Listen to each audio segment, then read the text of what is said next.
Timnas Putri Indonesia hancur di tangan Thailand. Timnas Putri Indonesia menghadapi Thailand di semifinal Piala AFF U19 Women. Baru 3 menit pertandingan berjalan, kiper Timnas Indonesia, Fanny, di kartu merah wasit, karena melanggar penyerang Thailand. Tawanrat Pomtome yang lolos dari jebakan offside. Indonesia langsung bermain dengan 10 orang pada menit keempat. Bermain dengan 10 orang membuat Indonesia berada di bawah tekanan Thailand. Hasilnya Timnas Putri ditekuk Thailand dengan skor 1-7. 1 gol Timnas Indonesia dicetak oleh Claudia Skeuneman. Thailand berhak ke final untuk bertemu Vietnam, Sabtu 15 Juli malam waktu Indonesia Barat. Sementara, Indonesia berebut peringkat ketiga dengan Myanmar sore harinya. Hasil ini tentu berbanding terbalik dengan pencapaian Timnas Putri Indonesia di babak penyisihan Grup A, di mana tim besutan Rudy Eka tampil tak terkalahkan saat itu. Garuda Pertiwi mampu menyapu bersih semua pertandingan dan menjadi pemuncak klasemen Grup A dengan 9 poin.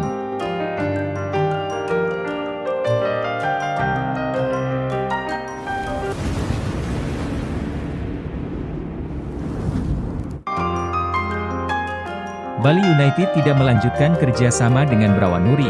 Brawanuri sudah bermain 1 kali saat menghadapi PSS Sleman. Nuri sudah mempersembahkan 2 gelar Liga 1 selam berseragam Bali United.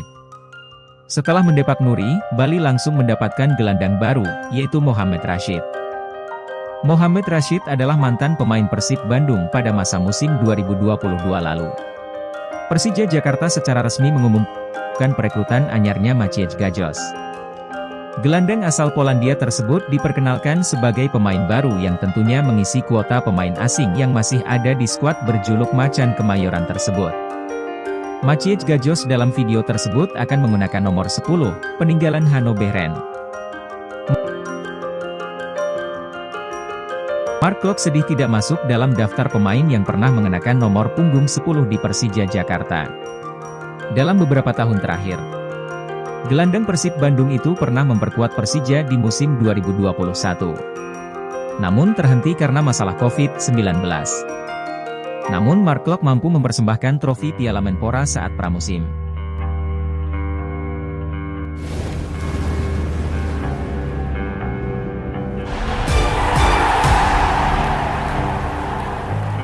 Dari lanjutkan Liga 1, pekan ketiga. Barito Putra sukses meraih kemenangan di pekan ketiga. Laskar Antasari berhasil menang atas Super Elang Jawa. Gol kemenangan Barito Putra dicetak oleh Friendly Saputra, Murilo dan Bagas Kava. Sementara PSS hanya memperkecil kedudukan berkat gol dari Keisano. Berkat hasil ini Barito Putra memimpin klasemen sementara BRI Liga 1 2023-2024 dengan raihan 7 poin dari 3 laga. Sementara PSS berada di peringkat 8. PSM Makassar sukses memetik kemenangan atas Persikabo. Juku Eja berhasil menang dengan skor tipis 1-0. Gol kemenangan PSM dicetak oleh sang kapten, Wiljan Pluim di babak kedua.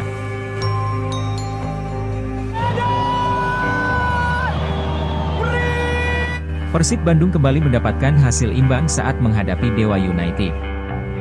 Gol Persib Bandung dicetak oleh Rahmat Irianto dan Ezra Walian. Sementara gol Dewa United dihasilkan Ahmad Rusadi dan Alex Martins. Hasil seri ini membuat Persib tertahan di posisi 10 klasemen sementara BRI Liga 1 dengan raihan 3 angka dari 3 laga. Sementara itu Dewa United ada di peringkat 3 dengan koleksi 6 angka. AFC resmi mengeluarkan hukuman bagi yang terlibat dalam kericuhan di final SEA Games. Simak ulasannya di video berikut.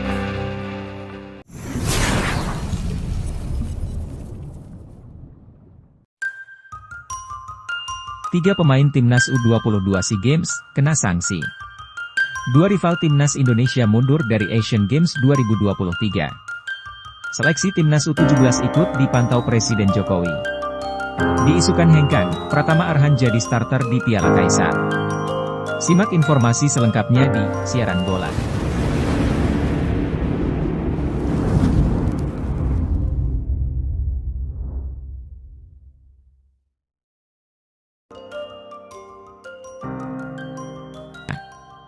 Kericuhan di final SEA Games Kamboja, saat melawan Thailand berbuntut panjang. sebanyak 3 pemain timnas Indonesia U22 disanksi AFC sebagai buntut dari kericuhan yang terjadi di final sepak bola SEA Games 2023. 2 bulan telah berlalu. Sanksi akibat kejadian ricuh di Stadion Phnom Penh, Kamboja, baru dirilis kemarin. Sebanyak 3 pemain Indonesia dinyatakan telah melakukan pelanggaran disiplin dan etika. Mereka adalah Titan Agung Bagus Fauzi, Komang Teguh Trisnanda, dan Muhammad Taufani. Titan dan Komang mendapat sanksi larangan tampil 6 pertandingan serta denda $1.000 atau nyaris menyentuh 15 juta rupiah. Taufani juga harus menjalani sanksi larangan bermain dalam 6 pertandingan, namun tidak diwajibkan membayar denda. Selain itu, AFC mengganjar sanksi paling berat untuk FA Thailand. FA Thailand selaku induk organisasi sepak bola Thailand mendapatkan hukuman denda sebesar $10.000 AS atau sekitar 150 juta rupiah. Ada 4 pemain timnas U22 Thailand yang mendapatkan sanksi dari AFC. Keempatnya adalah Soponwit Rakyar, Cayapipat Supunpasuch, Puracet Totsanit, dan Tirapak Purweagna. Hukuman para pemain tersebut berupa denda uang dan larangan tampil di 6 pertandingan resmi AFC. Kapok, kebakaran jenggot.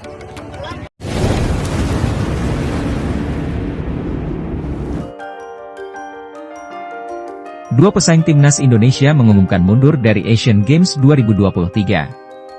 Dua rival yang mundur tersebut adalah timnas Malaysia dan timnas Singapura. Kedua negara tersebut memilih mundur karena bertepatan dengan ajang kualifikasi Piala Asia U23. Berbeda dengan kedua negara tersebut, timnas Indonesia bersiap untuk mengikuti Asian Games 2023. Menariknya, timnas Indonesia tidak akan menurunkan tim U23 melainkan U20 untuk memberikan pengalaman kepada para pemain muda dan menambah jam terbang.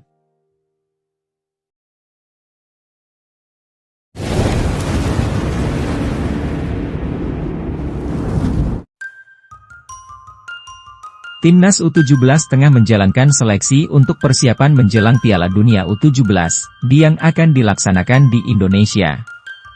Seleksi ini dipastikan terbuka untuk semua pemain dari penjuru tanah air. Seleksi terbuka tersebut. Proses seleksi sudah dimulai di Bandung yang bertempat di Stadion Sijalak Harupat, Soreang. Menariknya, proses seleksi tersebut dipantau langsung oleh Presiden Jokowi, Ketua Umum PSSI, dan Menpora, Dito Aryo Tejo. Presiden Joko Widodo memantau langsung seleksi perdana timnas U17 Indonesia. Kehadirannya sekaligus meninjau kesiapan Stadion Sijalak Harupat sebagai salah satu tempat yang diajukan untuk arena pertandingan Piala Dunia U17 2023. Orang nomor 1 di Indonesia tersebut mengapresiasi seleksi yang digelar PSSI karena dapat memberi kesempatan kepada seluruh anak muda untuk berpartisipasi dalam ajang 2 tahunan tersebut. Ia pun menargetkan skuad Garuda Muda menembus babak final. Sementara itu, pelatih timnas Indonesia U17, Bima Sakti, dalam keterangan terpisah mengatakan bahwa seleksi ini merupakan tindak lanjut dari arahan Presiden Jokowi dan Ketua Umum PSSI Erick Thohir untuk memberikan kesempatan kepada pemain-pemain muda tanah air. Nantinya, pemain hasil seleksi ini diharapkan dapat mengisi kekurangan yang ada di timnas U17.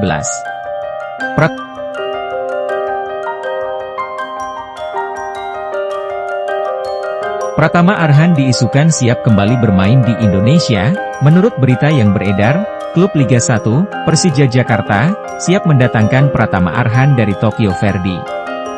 Arhan memang kesulitan menembus skuad Tokyo Verdy yang berlaga di kasta kedua Liga Jepang. Arhan baru 2 kali tampil sebagai pemain, sejak didatangkan dari PSIS Semarang. Meski digosipkan hengkang, kemarin malah Arhan bermain selama 110 menit saat Tokyo Verdy berlaga di Piala Kaisar dengan menghadapi FC Tokyo. Di kaget tersebut Tokyo Verdy harus kalah di babak adu penalti dengan FC Tokyo.